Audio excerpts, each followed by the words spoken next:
Metel Henry, Comentário Bíblico, Antigo Testamento, Livro de Gênesis.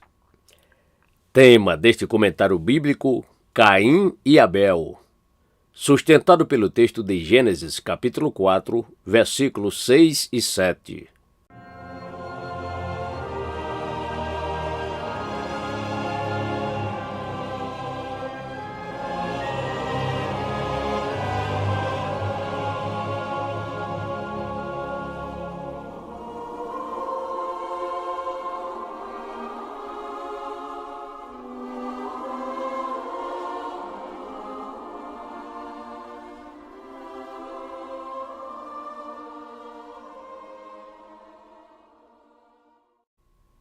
E o Senhor disse a Caim: Por que tiraste? E por que descaiu teu semblante? Se bem fizeres, não haverá aceitação para ti. E se não fizeres bem, o pecado jaz à porta. E para ti será o seu desejo, e sobre ele dominarás. Gênesis capítulo 4, versos 6 e 7.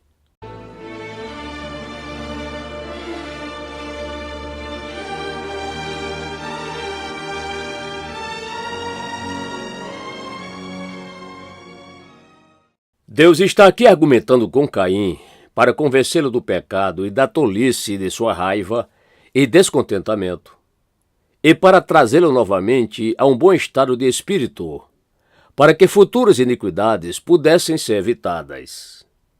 Este é um exemplo da paciência e da bondade condescendente de Deus. O fato do Senhor proceder de uma forma tão terna com um homem tão mau, em uma situação tão ruim. O Senhor não deseja que ninguém pereça, mas que todos cheguem ao arrependimento. Desse modo, o pai do pródigo discutiu o caso com o filho mais velho, Lucas 15, 28 e versos seguintes. E Deus fez o mesmo com aqueles israelitas que disseram: O caminho do Senhor não é direito. Ezequiel 18, verso 25.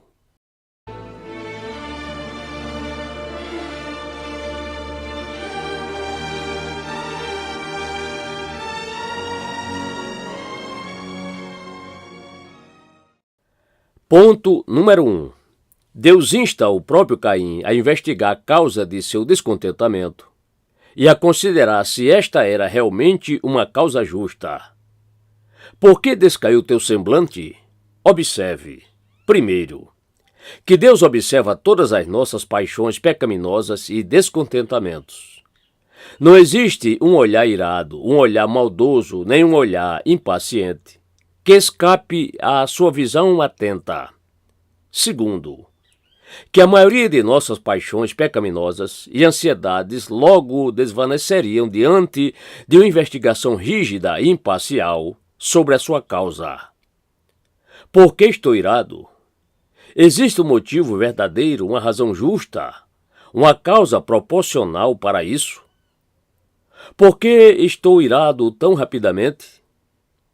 Por que estou tão enfurecido e tão insensível?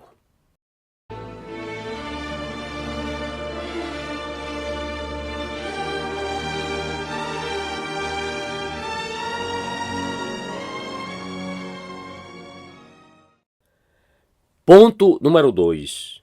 Para fazer com que Caim retornasse à razão, aqui o Senhor fez com que se tornasse evidente para ele. Primeiro, que ele não tinha nenhuma razão para estar irado com Deus e que deveria ter procedido de acordo com as imutáveis regras de autoridade estabelecidas e apropriadas a uma condição de reprovação. O Senhor coloca diante dos homens a vida e a morte, a bênção e a maldição, e então retribui a cada um deles de acordo com as obras que praticaram, e os diferencia de acordo com a maneira como eles se diferenciam. Assim, a condenação é responsabilidade de cada condenado. As regras são justas. Por esta razão, a conduta de cada pessoa deve estar de acordo com essas regras, para que cada uma seja justificada quando falar. Deus colocou diante de Caim a vida e uma bênção. Se bem fizeres, não haverá aceitação para ti? Sem dúvida serás aceito, Ademais, tu sabes que serás. Ou, se bem tivesses feito, como teu irmão fez, teria sido aceito como ele foi. Deus não considera as pessoas pela sua condição social, não odeia nada que ele mesmo tenha feito, não nega seus favores para ninguém, exceto para aqueles que renunciaram a eles, e não é inimigo de ninguém, exceto daqueles que, através do pecado, se tornaram seus inimigos. Assim sendo, se não tivermos aceitação junto a ele, nós devemos agradecer a nós mesmos, pois o erro será inteiramente nosso. Se tivéssemos cumprido os nossos deveres, não teríamos perdido a sua misericórdia. Isso justificará Deus na condenação dos pecadores e agravará a ruína deles. Não há um pecador amaldiçoado no inferno que tenha feito o bem, como poderia ter feito, e sido um santo glorioso no céu. Toda boca será rapidamente calada diante deste fato.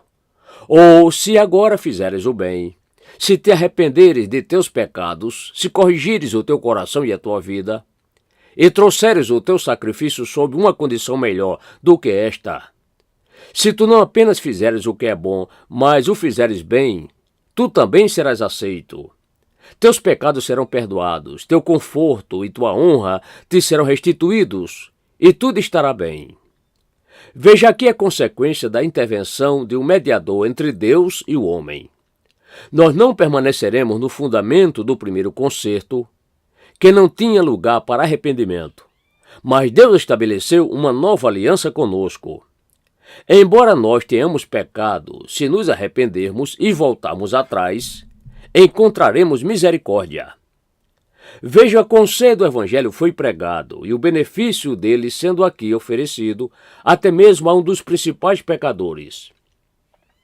O Senhor coloca diante de Caim a morte e uma maldição, e se não fizeres bem, isto é, considerando que não fizeste o bem, não fizeste a tua oferta com fé e de maneira correta, o pecado jaz à porta, quer dizer, o pecado te foi imputado, e como pecador, tu foste reprovado e rejeitado. Uma acusação tão grave não teria sido posta à tua porta, se não a tivesse lançado contra ti mesmo ao não fazer o bem. Ou como isso é geralmente entendido, se não fizeres o bem agora, se persistires nessa indignação e em vez de te humilhares diante de Deus, te endureceres contra ele, o pecado jaz à porta, ou seja, mais pecado. Agora que aquela ira está em teu coração, o assassinato está à porta. O caminho do pecado é descendente e os homens que estão no pecado vão de mal a pior. Aqueles que não sacrificam de forma correta, mas são descuidados e preguiçosos em sua devoção a Deus, se expõem às piores tentações. E talvez os pecados mais escandalosos estejam à porta. Aqueles que não guardam os mandamentos de Deus correm o risco de cometer todos os tipos de abominações. Levítico 18, verso 30. Ou a punição do pecado. O pecado e a punição estão tão relacionados que a mesma palavra em hebraico significa ambas as coisas. Se o pecado se abrigar na casa, a maldição esperará na porta, como um meirinho pronto para prender o pecador na hora que ele olhar para fora. Ele jaz como se dormisse, mas jaz à porta, onde será logo despertado, e então parecerá que a condenação não dormiu. O pecado vos achará. Números 32 e 23. Mesmo assim, alguns decidem entender isso como uma indicação de misericórdia.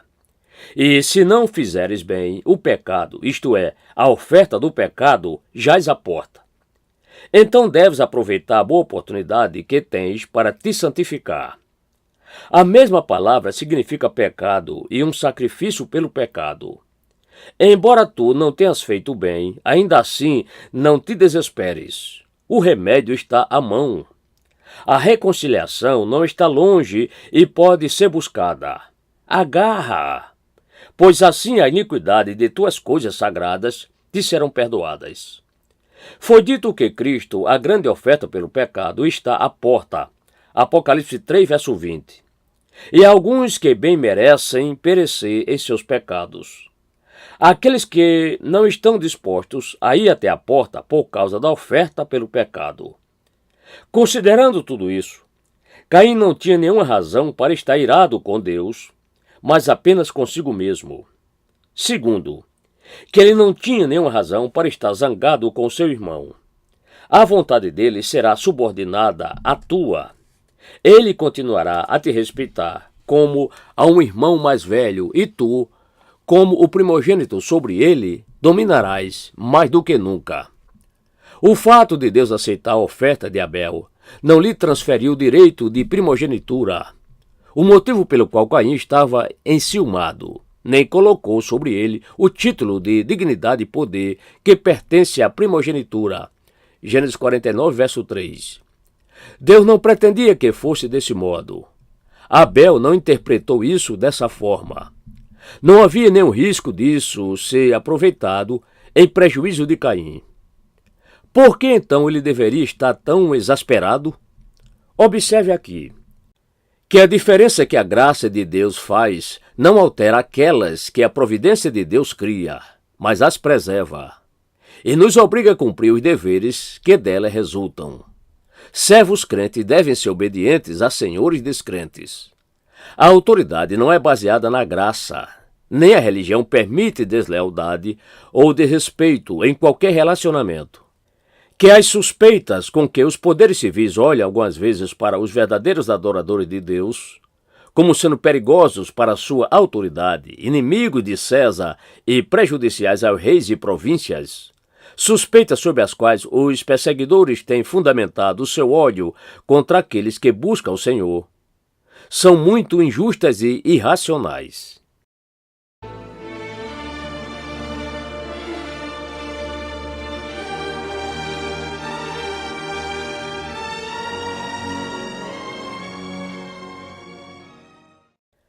Qualquer que possa ser o caso para alguns que chamam a si mesmos de cristãos, é certo que os cristãos são verdadeiramente os melhores súditos e os mais mansos na terra. Eles são leais e obedientes aos seus governantes, e estes governarão sobre eles.